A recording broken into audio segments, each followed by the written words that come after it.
സ്വന്തം മിഥില മിസ്സാണ്. യെസ് മക്കളെ, ഓണം പരീക്ഷയെത്തി എല്ലാവരും അതിന്റെ ഓട്ടപ്പാച്ചിലാണ് അല്ലെ. അപ്പൊ ഓട്ടപ്പാച്ചിലിന്റെ ഇടയ്ക്ക് ഒരു ഇമ്പോർട്ടന്റ് ആയിട്ടുള്ള ഒരു കാര്യം നിങ്ങളെ ഓർമ്മിപ്പിക്കാനാണ് ഞാൻ വന്നിട്ടുള്ളത്. കാരണം നിങ്ങൾക്കറിയാം നമ്മുടെ സിലബസ് മാറിയിട്ടുണ്ട്. സോ ക്വസ്റ്റ്യൻസ് വരുന്നത് തീർച്ചയായിട്ടും ആപ്ലിക്കേഷൻ ലെവലിലാണ്, നമ്മുടെ ടെക്സ്റ്റ് ബുക്കിൽ തന്നെ കൊടുത്തിട്ടുള്ളത് അല്ലെ. നമ്മൾ എത്ര തിയറി പഠിച്ചു പോയാലും നിങ്ങളുടെ പ്രോബ്ലം സോൾവിങ് സ്കില്ലുകളെ പരീക്ഷിക്കുന്ന രീതിയിലുള്ള വലിയ വലിയ ആപ്ലിക്കേഷൻ ലെവലിലുള്ള ക്വസ്റ്റ്യൻസ് ആണ് പരീക്ഷയ്ക്ക് ചോദിക്കുക. അപ്പൊ എത്ര തിയറി പഠിച്ചാലും ഈ ക്വസ്റ്റ്യൻസിന് ആൻസർ ചെയ്യാൻ സാധിച്ചില്ല എങ്കിൽ നമ്മുടെ മാർക്ക് പോകാൻ സാധ്യതയുണ്ട്. ഇത്തരത്തിൽ എന്റെ കുട്ടികളുടെ മാർക്ക് കളയാൻ സാധ്യതയുള്ള 4 മാർക്കിന്റെ ഒരു ചോദ്യമാണ് ഇന്നത്തെ വീഡിയോയിൽ മിസ് നിങ്ങൾക്ക് പറഞ്ഞു തരാൻ പോകുന്നത്. അപ്പൊ ഈ വീഡിയോ കണ്ടു കഴിയുമ്പോൾ ഇതേപോലെ ഏത് ചോദ്യം വന്നാലും എന്റെ കുട്ടികൾക്ക് ആൻസർ ചെയ്യാൻ സാധിക്കും. അപ്പൊ എന്റെ മക്കളെല്ലാരും റെഡി അല്ലേ? ഫുൾ സെറ്റ് അല്ലേ? ക്വസ്റ്റ്യൻ നോക്കാം നമുക്ക്. മക്കളെ, an element belonging to the third period has 2 electrons in outermost shell.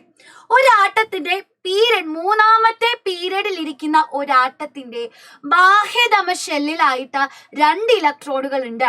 അങ്ങനെയാണെങ്കിൽ ഇവന്റെ ഇലക്ട്രോൺ വിന്യാസം എഴുതുക അല്ലെ. അവന്റെ ഇലക്ട്രോൺ വിന്യാസം എഴുതാനാണ് നമ്മളോട് പറഞ്ഞിട്ടുള്ളത്. നമ്മൾ എങ്ങനെ കണ്ടുപിടിക്കുക? ആകെ തന്നിട്ടുള്ള കാര്യം പീരിയഡ് എന്ന് പറയുന്നത് 2 ആണ് അല്ലെ. സോറി, പീരിയഡ് എന്ന് പറയുന്നത് 3 ആണ് അല്ലെ. ഓക്കെ, അപ്പൊ മക്കളെ നമുക്കറിയാം പീരിയഡ് നമ്പറും ഷെൽ നമ്പറും തുല്യമാണ്. പീരിയഡ് നമ്പർ എങ്ങനെയാ കണ്ടുപിടിക്കുക? പീരിയഡ് നമ്പർ എന്ന് നമ്മൾ കണ്ടുപിടിക്കുന്നത് എങ്ങനെയാ? ഷെൽ നമ്പർ നോക്കിയിട്ടാണ് അല്ലെ. ഒരാട്ടത്തിന്റെ കയ്യിൽ എത്ര ഷെല്ലുകൾ ഉണ്ട് എന്ന് നോക്കിയിട്ടാണ് നമ്മൾ പീരിയഡ് നമ്പർ കണ്ടുപിടിക്കുന്നത്. 3 ഷെല്ലുണ്ടെങ്കിൽ പീരിയഡ് നമ്പർ 3 ആയിരിക്കും. സോ ബേസിക്കലി ഈ ആറ്റത്തിന്റെ കയ്യിൽ, നമ്മൾ പറയുന്ന ഈ ആറ്റത്തിന്റെ കയ്യിൽ എത്ര ഷെല്ലുകൾ ഉണ്ട്? ദ ന്യൂക്ലിയസ്, ഒന്നാമത്തെ ഷെല്ല്, രണ്ടാമത്തെ ഷെല്ല്, മൂന്നാമത്തെ ഷെല്ല് അല്ലെ. അങ്ങനെ 3 ഷെല്ലുകളാണ് ഈ ആട്ടത്തിന്റെ കയ്യിലുള്ളത് എന്ന് മനസ്സിലായി. ഓക്കെ, അപ്പൊ നമ്മുടെ കെ ഷെല്ലും എൽ ഷെല്ലും എം ഷെല്ലും ഉണ്ട്. ഇനി എന്താ പറഞ്ഞിട്ടുള്ളത്? ഔട്ടർ മോസ്റ്റ് ഷെല്ലിൽ അല്ലെങ്കിൽ ബാഹ്യതമ ഷെല്ലിൽ 2 ഇലക്ട്രോൺ ഉണ്ട്. മക്കളെ നോക്കിക്കേ, ഇവിടുത്തെ ബാഹ്യതമ ഷെല്ല് എന്ന് പറയുന്നത് ആരാ? എം ഷെല്ലാണ് അല്ലെ. ഇവിടെ എം ഷെല്ലിൽ അപ്പോ 2 ഇലക്ട്രോണുകൾ ഉണ്ട്. അപ്പൊ നമുക്കറിയാം എം ഷെല്ലിലേക്ക് ഇലക്ട്രോൺസ് പോകണമെങ്കിൽ അതിനു മുമ്പേ തന്നെ കെയിലും എല്ലിലും ഒക്കെ ഇലക്ട്രോൺസ് കയറിയിട്ടുണ്ടാവും. ശരിയല്ലേ? കെ ഷെല്ലിൽ ആദ്യമേ 2 ഇലക്ട്രോൺസ് കയറിയിട്ടുണ്ടാവും. അതിനുശേഷം മിച്ചമുള്ള 8 ഇലക്ട്രോണ് എൽ ഷെല്ലിൽ കയറിയിട്ടുണ്ടാകും. അതിനും ശേഷമായിരിക്കും ബാക്കി വന്ന 2 എണ്ണം എം ഷെല്ലിൽ കയറിയിട്ടുണ്ടാവുക അല്ലെ. അപ്പൊ ഈ ആറ്റത്തിന്റെ ഇലക്ട്രോൺ വിന്യാസം എന്ന് പറയുന്നത് എത്രയായിരിക്കും? 2, 8, 2 ആയിരിക്കും. സിമ്പിൾ ആയില്ലേ? ഇനി ഇത് വേറെ രീതിയിലും ചോദിക്കാം. ഒരാറ്റത്തിന്റെ എം ഷെൽ എടുത്താൽ 3 ഇലക്ട്രോൺസ് ഉണ്ട്. ഒരാറ്റത്തിന്റെ എം ഷെല്ലില് 3 ഇലക്ട്രോൺസ് ഉണ്ട്. ഇലക്ട്രോണിക് കോൺഫിഗറേഷൻ എഴുതാം. എങ്ങനെ എഴുതും നമ്മള്? അപ്പൊ നമുക്കറിയാം എം ഷെൽ എന്ന് പറഞ്ഞാൽ KLM, മൂന്നാമത്തെ ഷെല്ലാണ് അല്ലെ. അപ്പൊ ആദ്യം ഇലക്ട്രോൺസ് എമ്മിലാണോ കയറേണ്ടത്? നോ, ആദ്യം ഇലക്ട്രോൺസ് കെ ഷെല്ലിൽ കയറണം. അതിനുശേഷം 8 എണ്ണം എല്ലിലും കയറണം. അതിനുശേഷവും മിച്ചമുണ്ടെങ്കിൽ മാത്രമേ എമ്മിലേക്ക് പോകുകയുള്ളൂ. അപ്പൊ ഇവിടെ എം ഷെല്ലിൽ 3 ഇലക്ട്രോൺസ് ഉണ്ട് എന്ന് പറയുന്നു. സോ ഇയാളുടെ ഇലക്ട്രോണിക് കോൺഫിഗറേഷൻ എത്രയാ? 2, 8, 3 ആണ്. സിമ്പിൾ ആയില്ലേ? അപ്പൊ ഇതേപോലെ ചോദ്യം വന്നാല് കിളി പോയി ഈശ്വരായി കിളി പോയി എന്ന് പറഞ്ഞിരിക്കരുത് കേട്ടോ. ഓക്കെ, അപ്പൊ ഇലക്ട്രോണിക് കോൺഫിഗറേഷൻ കിട്ടി 2, 8, 2. ഇനി write the electron configuration of the noble gas belonging to the same period. നോക്കിക്കേ മക്കളെ, ഇതേ പീരിയഡിൽ വരുന്ന അലസവാതകത്തിന്റെ ഇലക്ട്രോൺ വിന്യാസം എഴുതുക. അതായത് 3rd പീരിയഡിൽ വരുന്ന നോബൽ ഗ്യാസ് ആണ് നമുക്ക് വേണ്ടത്. അതേതാ 3rd പീരിയഡിൽ വരുന്ന നോബൽ ഗ്യാസ്? അപ്പൊ മക്കളെ, നിങ്ങൾക്ക് ആകെ ഒരു 3 നോബൽ ഗ്യാസിനെ ശരിക്കും ഓർത്തിരുന്നാൽ മതി. പോട്ടെ, 4 എണ്ണം പഠിക്കാം. അപ്പൊ നോബൽ ഗ്യാസിനെ ഓർത്തിരിക്കാൻ ഈസി ആയിട്ട് മിസ് ഒരു കോഡ് പറഞ്ഞു തരട്ടെ. സിമ്പിൾ ആയിട്ടൊരു കോഡ് പറഞ്ഞു തരട്ടെ. ദാ പിടിച്ചോ, നമ്മുടെ കോഡ് എന്ന് പറയുന്നത് ഇത്രയേ ഉള്ളൂ. ഹേ നീ ആരാ? കൃഷ്ണൻ സീനാണ്. കൃഷ്ണൻ സീനാണ് രാധേ. ഇതാണ് നമ്മുടെ കോഡ് എന്ന് പറയുന്നത്. ഹേ എന്ന് പറയുമ്പോൾ നമ്മൾ ഓർക്കേണ്ടത് ആരെയാണെന്നറിയോ? ഹീലിയത്തെ. നീ എന്ന് പറയുമ്പോൾ ആരെ ഓർക്കണം? നിയോണിനെ ഓർക്കണം. ആരാ എന്ന് ചോദിക്കുമ്പോ ആർഗണിനെ ഓർക്കണം. ഇനി കൃഷ്ണനോ? കൃഷ്ണൻ എന്ന് പറഞ്ഞാൽ മക്കളെ ക്രിപ്റ്റാണിനെ ഓർക്കണം.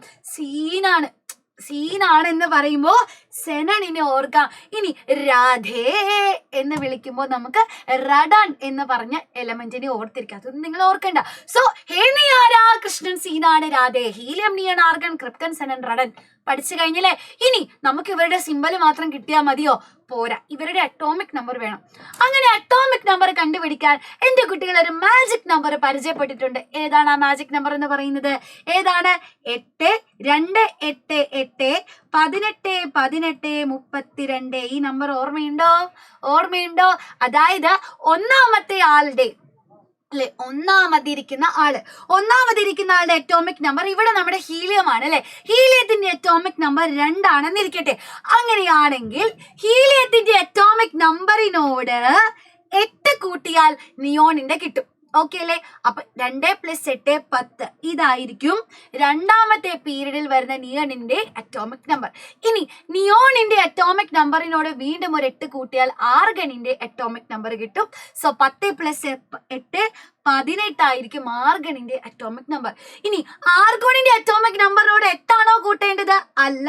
നാലാമത്തെ പീരീഡിലെ ആളുടെ അറ്റോമിക് നമ്പർ കണ്ടുപിടിക്കണമെങ്കിൽ ആർഗണിന്റെ അറ്റോമിക് നമ്പറിനോട് നമ്മൾ ഒരു 18 കൂട്ടണം. അപ്പോൾ നമുക്ക് 36 എന്ന് കിട്ടും. ഇനി ക്രിപ്റ്റോണിന്റെ അറ്റോമിക് നമ്പറിനോട് വീണ്ടും ഒരു 18 കൂട്ടിയാൽ നമുക്ക് സെനോണിന്റെ കണ്ടുപിടിക്കാം.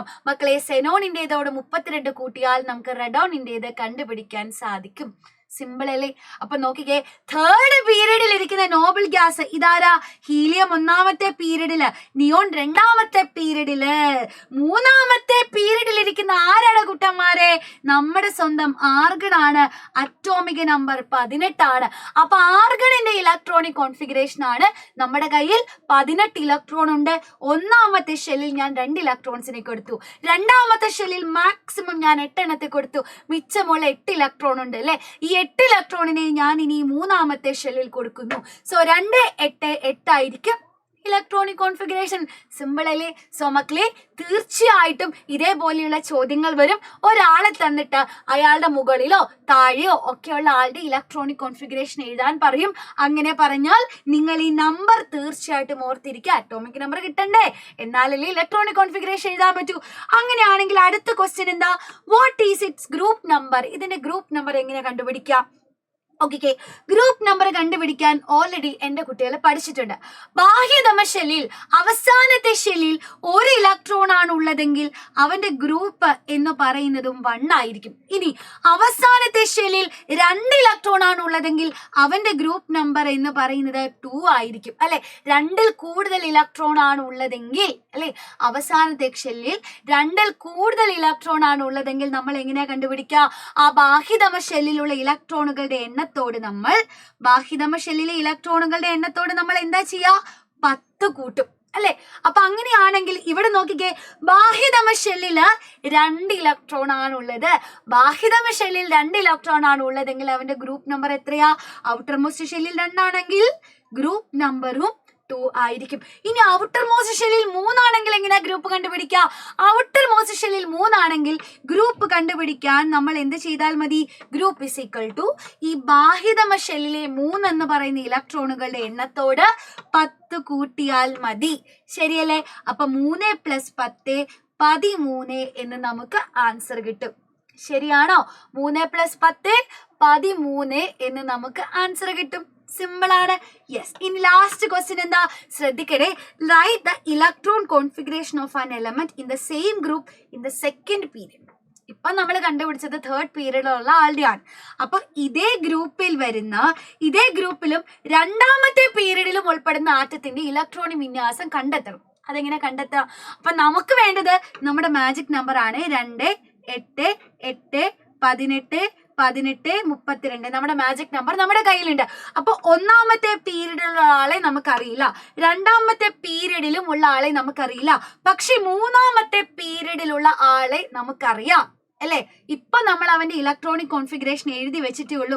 എത്രയായിരുന്നു ഇലക്ട്രോണിക് കോൺഫിഗറേഷൻ? 2 8 2 അല്ലെ 282 എന്ന് ഇവന്റെ ഇലക്ട്രോണിക് കോൺഫിഗറേഷൻ നമ്മൾ ഇവിടെ വെണ്ടയ്ക്ക അക്ഷരത്തിൽ എഴുതി വെച്ചിട്ടുണ്ട്. എവിടെ മക്കളെ? അല്ലെ ഇപ്പൊ നമ്മൾ കണ്ടുപിടിച്ചിട്ടുണ്ട് 282 എന്നാണ് ഇലക്ട്രോണിക് കോൺഫിഗറേഷൻ അല്ലെ. അപ്പൊ ഇവിടെ ആകെ മൊത്തമുള്ള ഇലക്ട്രോണുകളുടെ എണ്ണം കൂട്ടിയാൽ ഇവന്റെ അറ്റോമിക് നമ്പർ നമുക്ക് കണ്ടുപിടിക്കാം. ഇവിടെ ആകെ മൊത്തം 12 ഇലക്ട്രോൺസ് ഉണ്ട്. 12 ഇലക്ട്രോൺ ഉണ്ടെങ്കിൽ നമ്മൾ പഠിച്ചിട്ടുണ്ട് ഒരു ആറ്റത്തിലെ ഇലക്ട്രോണിന്റെയും പ്രോട്ടോണിന്റെയും എണ്ണം തുല്യമാണ്.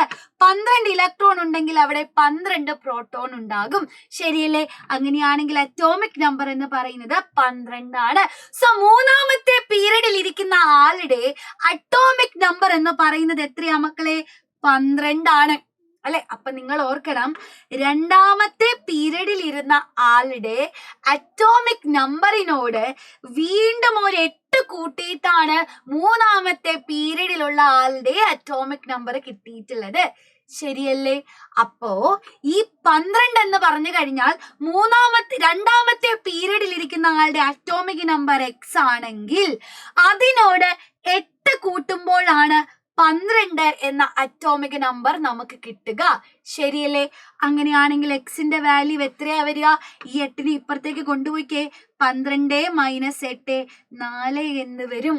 അതായത് മക്കളെ ഇതേ ഗ്രൂപ്പില് രണ്ടാമത്തെ പീരീഡിൽ വരുന്ന ആളുടെ അറ്റോമിക് നമ്പർ എന്ന് പറയുന്നത് എത്രയാടാ? അറ്റോമിക് നമ്പർ 4 ആയിരിക്കും. ശരിയല്ലേ മക്കളെ? അറ്റോമിക് നമ്പർ 4 ആണെങ്കിൽ ഈസി ആയിട്ട് നമുക്ക് ഇലക്ട്രോണിക് കോൺഫിഗറേഷൻ എഴുതിക്കൂടെ? ആദ്യത്തെ ഷെല്ലിൽ 2 ഇലക്ട്രോൺസ് കയറി, മിച്ചമുള്ള 2 എണ്ണം രണ്ടാമത്തെ ഷെല്ലിലും കയറി, കഴിഞ്ഞു. അപ്പൊ നോക്കിക്കേ, ഈ ക്വസ്റ്റ്യൻസ് നിങ്ങൾ കൃത്യമായിട്ട് ചെയ്യാൻ പഠിച്ചില്ല എങ്കിൽ എന്റെ മക്കൾക്ക് മാർക്ക് പോകാനുള്ള സാധ്യത എന്ന് പറയുന്നത് വളരെ കൂടുതലാണ് അല്ലെ. കാരണം തിരിച്ചും മറിച്ചും ഒക്കെ ചോദിച്ചിരിക്കുകയാണ്. അപ്പൊ നമ്മള് അത്രയധികം നല്ലതുപോലെ ചിന്തിച്ചാൽ മാത്രമേ ആൻസർ ചെയ്യാൻ സാധിക്കൂ. പക്ഷെ ഈ വീഡിയോ കണ്ടു കഴിയുമ്പോൾ ഇനി ഇതേപോലെ ഏത് ക്വസ്റ്റ്യൻ വന്നാലും എന്റെ കുട്ടികൾക്ക് തീർച്ചയായിട്ടും ചെയ്യാൻ സാധിക്കും. അപ്പൊ മക്കളെ, നമ്മുടെ വീഡിയോ യൂസ്ഫുൾ ആയിട്ട് തോന്നിയെങ്കിൽ എല്ലാ കൂട്ടുകാർക്കും അയച്ചു കൊടുത്തിട്ട് കാണാൻ പറയണം കേട്ടോ. അപ്പൊ എന്റെ മക്കളെ ടെക്സ്റ്റ് ബുക്ക് വായിക്കുമ്പോൾ ഏതെങ്കിലുമൊക്കെ ഒരു ടോപ്പിക്ക് അല്ലെങ്കിൽ ഏതെങ്കിലുമൊക്കെ ഒരു ക്വസ്റ്റ്യന് ഇതൊന്നും മിസ് പറഞ്ഞു തന്നിരുന്നെങ്കിൽ എന്ന് നിങ്ങൾക്ക് തോന്നാറുണ്ടാവും അല്ലെ. അങ്ങനെ ഇതേപോലെ ഏതെങ്കിലും ഒരു വീഡിയോ നിങ്ങൾക്ക് വേണമെന്നുണ്ടെങ്കിൽ തീർച്ചയായിട്ടും നമ്മുടെ വീഡിയോയുടെ താഴെ കമന്റ് ചെയ്യുക. ഉടനെ തന്നെ മിസ് അതിന്റെ ഒരു വീഡിയോ ചെയ്ത് നിങ്ങൾക്ക് തരുന്നതായിരിക്കും. സോ അപ്പൊ അങ്ങനെ അങ്ങ് പോകാൻ വരട്ടെ. അങ്ങനെ അങ്ങ് പോയാൽ മതിയോ? കമന്റ് ചെയ്യാൻ ഒരു ക്വസ്റ്റ്യൻ വേണ്ടേ? ഒരു ആറ്റത്തിന്റെ എക്സ് എന്ന് പറഞ്ഞ ഒരു ആറ്റം ഉണ്ട്, അറ്റോമിക് നമ്പർ 17 ആണ്. അങ്ങനെയാണെങ്കിൽ ഇവന്റെ ഗ്രൂപ്പ് കണ്ടുപിടിക്കണം, ഇവന്റെ പീരീഡും കണ്ടുപിടിക്കണം. ഇവന്റെ ഗ്രൂപ്പും പീരീഡും കണ്ടുപിടിച്ചിട്ട് എന്റെ കുട്ടികൾ വേഗം തന്നെ കമന്റ് ചെയ്യാൻ മറക്കരുത് കേട്ടോ. സോ ഇതേപോലെ മറ്റൊരു വീഡിയോയിൽ നമുക്ക് വീണ്ടും കാണാം. Tata, bye bye, thank you so much, love you all, by.